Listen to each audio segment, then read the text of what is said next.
Olá, eh, eu terminei a leitura do Thomas Mann, A Montanha Mágica, e tá um pouquinho escuro hoje porque tá chovendo bastante e aí a iluminação tá bem ruim assim, mas eu vou aproveitar para fazer hoje mesmo. Já faz uns dias que eu terminei. Eh, então vamos lá. Então esse livro eu acho que deve ter sido um dos maiores que eu li até hoje. Ele tem 827 páginas. Essa edição aqui da Companhia das Letras. Eu amei esse livro, essa capa, tudo.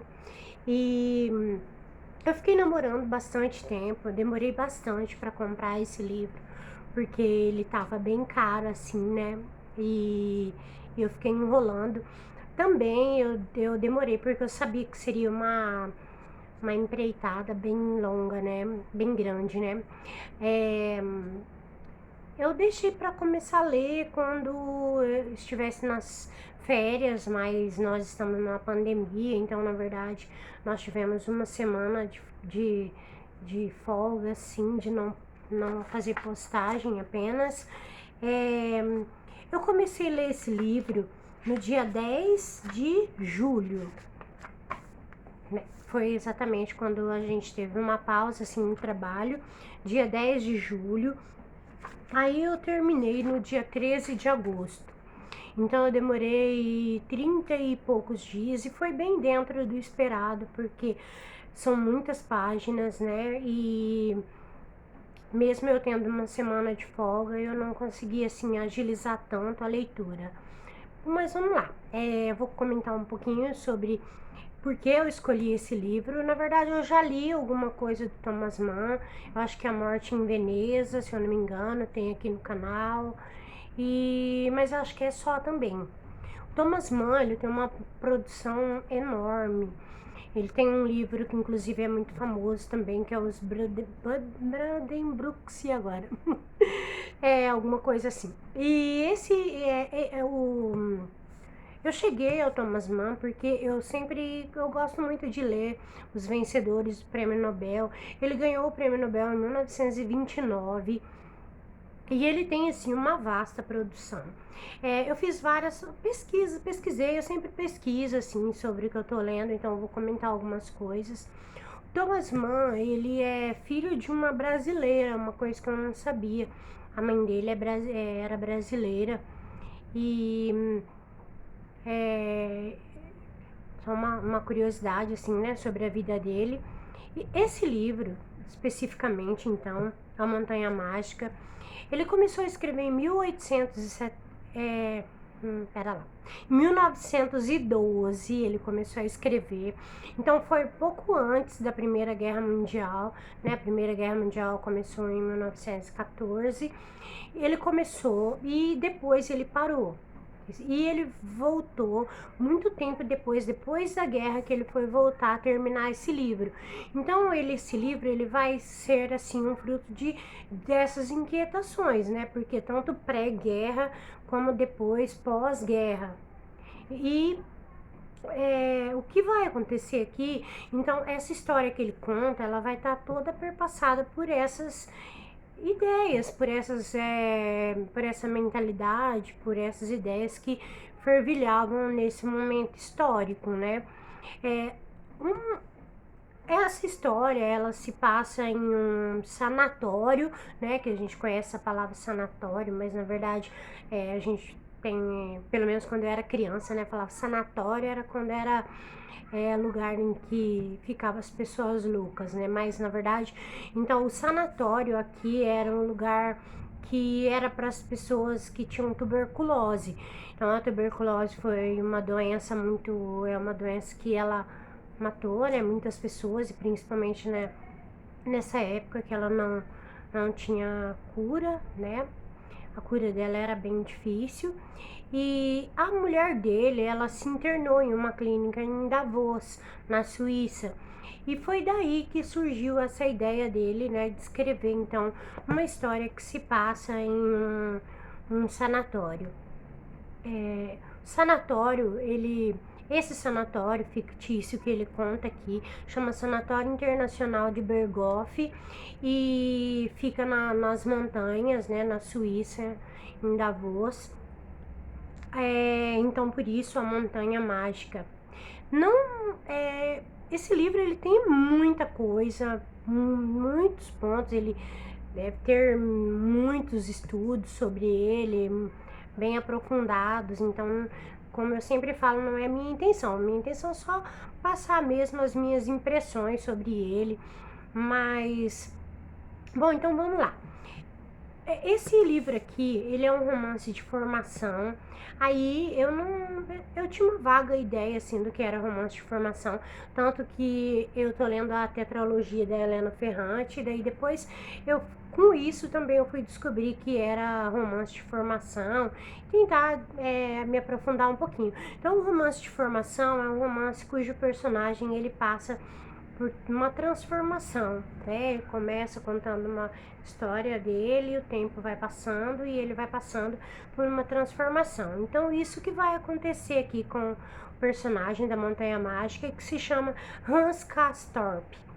O Hans Castorp, esse livro esse livro ele é muito fácil de ler. Não, a linguagem dele não apresenta nenhum tipo de dificuldade, por exemplo, como Proust, aqueles parágrafos imensos, não, nem como Dostoiévski, que tem aquelas grandes reflexões filosóficas no meio, ele não tem isso. Ele tem, assim, no máximo, algumas discussões filosóficas, assim, mas não é nada tão que dificulte, assim, a leitura. A dificuldade da leitura dele é só mesmo no tamanho mesmo, né? Não é tanto na questão da linguagem. A linguagem em si, ela é muito fácil, ele é um romance linear. Só no começo mesmo que ele volta um pouquinho para contar a infância do Hans Castorp. E porque começa então com o Hans Castorp, ele tem 20 anos e ele não tem assim ele diz que ele não tem muito sucesso escolar e ele acaba escolhendo engenharia naval, mas mais por ele gostar de desenhar. Ele mora em Hamburgo, eu acho que Hamburgo é uma cidade litorânea, se eu não me engano, é Porto, acho que é. E então ele mora em Hamburgo e ele perdeu o pai quando ele era muito pequeno, ele perdeu a mãe, depois ele perdeu o pai e sempre de tuberculose. Então isso é uma coisa já muito marcante assim, né? E ele vai morar com um tio avô, depois que ele perde o pai, a mãe perde o avô também. Então ele vai perdendo assim todas as referências familiares, o que resta da família dele, ele não tem tanta, a gente percebe assim que ele não tem tanta essa afinidade como ele tinha, né, com o avô principalmente, ele era muito apegado no avô. E ele tem um primo que se chama, olha, eu vou falar como eu pesquisei em alemão, que é Joachim, mas na verdade seria Joaquim, né, mas é Joachim, sim. Ele tem esse primo, que esse primo está internado em Berghoff. Faz algum tempo já que o primo tá lá e ele não tá se sentindo assim muito bem, mas ele não tem nada assim muito grave, não tem sintoma de tuberculose, mas ele vai lá passar uns dias com o primo. Ele vai para passar 3 semanas e quando ele chega lá, ele vai sofrer um choque porque o primo vai começar a apresentar para ele o local, ele vai achar o local assim muito incrível, mas ele vai sempre estar na cabeça de que ele vai embora. Ele, né, eu vou ficar aqui 3 semanas tranquilo, eu vou embora, eu vou embora, eu vou embora. Porém, durante esse tempo, ele começa a se sentir mal. Na verdade, desde que ele chega lá, ele começa a se sentir mal. Mas, pra mim, eu tenho a impressão de que tudo isso é psicológico, é como se ele estivesse somatizando, sabe? Eu não tenho certeza, mas eu penso isso. Então, ele chega lá e aí então ele vai entrar em contato com as pessoas que moram lá. E é isso que o livro vai falar. O livro vai falar sobre esse universo desse sanatório, que é um lugar que tem pessoas ricas ele mesmo, ele não precisa trabalhar, ele tem uma renda da família, a família dele era de comerciantes, muito bem de vida, de Hamburgo. E ele então o dinheiro que ele tem é suficiente para ele viver tranquilo lá. Então é um lugar assim, ele fuma charuto, ele tem umas coisas assim, bem. É um ambiente bem de burguês mesmo. E uma coisa interessante é que esse sanatório, assim, as pessoas fumam, bebem, é uma coisa assim meio, sei lá. Eu achei um pouco estranho, assim, né? Principalmente questão de fumar. Mas a gente sabe que no passado o ato de fumar era uma coisa assim bem. Não era assim da forma como é hoje, né? Bom, então ele vai conhecer muitas pessoas, eu vou falar assim os principais. Ele vai conhecer os dois principais que vai ter um embate de ideias e que esses dois personagens vão representar então os pensamentos que estavam fervilhando na Europa nessa época, né? Que é o Settembrini. O Settembrini, Ludovico Settembrini, ele é um literato e ele é um humanista. E o outro, que seria o contraponto dele, seria o Nafta, que é um padre jesuíta e conservador. O Settembrini, ele fala do progresso, ele tem umas ideias, e essas ideias, discussão entre os dois, ela inclusive é uma discussão que vai chegar bem ao extremo, assim, de haver um duelo, vai haver uma cena muito chocante no final. E mais esses dois, então, são os dois que vão fazer parte do crescimento dele, justamente isso. E ele vai conhecer uma outra pessoa, ele vai conhecer uma mulher que se chama Madame Chochat, eu acho que é assim. Ela é uma caucasiana da Rússia, tem muitos russos nesse Berghoff, e os olhos dela, que são aqueles olhos puxadinhos assim, né, que vai lembrar um menino da infância. Ele conhece esse menino e ele tem uma fixação assim meio grande por esse menino, e um dia ele pede um lápis emprestado para esse menino. E engraçado que ele vai repetir essa cena com essa mulher. Essa Madame Chochat, ela é casada, mas ela tá lá, então de vez em quando ela vai embora e depois ela volta. Muitos personagens lá, eles vão embora quando querem, mesmo sem alta, eles não têm eu quero ir embora, e eles vão embora. Essa Madame Chochat, ele se apaixona por ela. Ela tem umas atitudes meio bruscas, meio mal educadas, assim, que ele não gosta. Mas ele vai se apaixonando por ela num amor meio platônico, assim, sabe? E o que acontece é que daí ela vai embora e ele fica esperando. A impressão que eu tenho é que ele sempre tá procurando um motivo para ficar. Ele não quer ir embora mais. Então, conforme a vida dele, na planície, como eles chamam, né? É uma vida assim que não tem muito sentido, sabe? Ele não tem uma família, ele não tem nada para ele se apegar. Então, ele se apega a esse sanatório, a essa montanha mágica, né? Que ele vai ficando. Então, ele mesmo assim, vai chegar um momento que ele vai ter alta, mas ele não vai embora. Ele quer ficar morando lá, um hotel pra ele, sabe? E então ele vai convivendo com todas essas pessoas, só que daí um belo dia o primo tá muito junto com ele ali o tempo todo. O primo, ele é um militar e ele já tá ali há bastante tempo, ele já tá sacudo já de ficar ali, ele não aguenta mais. Ele tem esse sonho de retornar à carreira militar dele. E o primo resolve ir embora sem alta.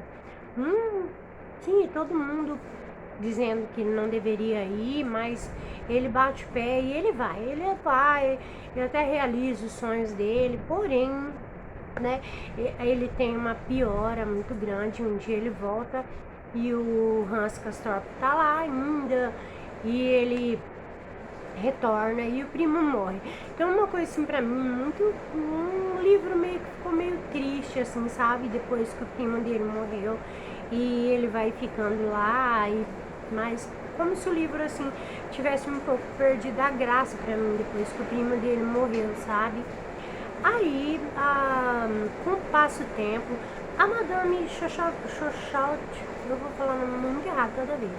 Ela volta, mas ela vai voltar com um amigo, tipo assim, um amante que ela tem, que é é um nome muito complicado, é um nome holandês, que é Meyer Pipperton, que ele é um hedonista. A presença desse hedonista, desse homem, ela vai ser muito marcante, porque também ela vai fazer parte do crescimento dele. Ele vai viver um conflito, porque ele é apaixonado por essa mulher e essa mulher está acompanhada por esse holandês, Meyer Pippercorn. Tá complicado. Enfim, ele vai, ao todo, ele vai passar 7 anos nesse sanatório.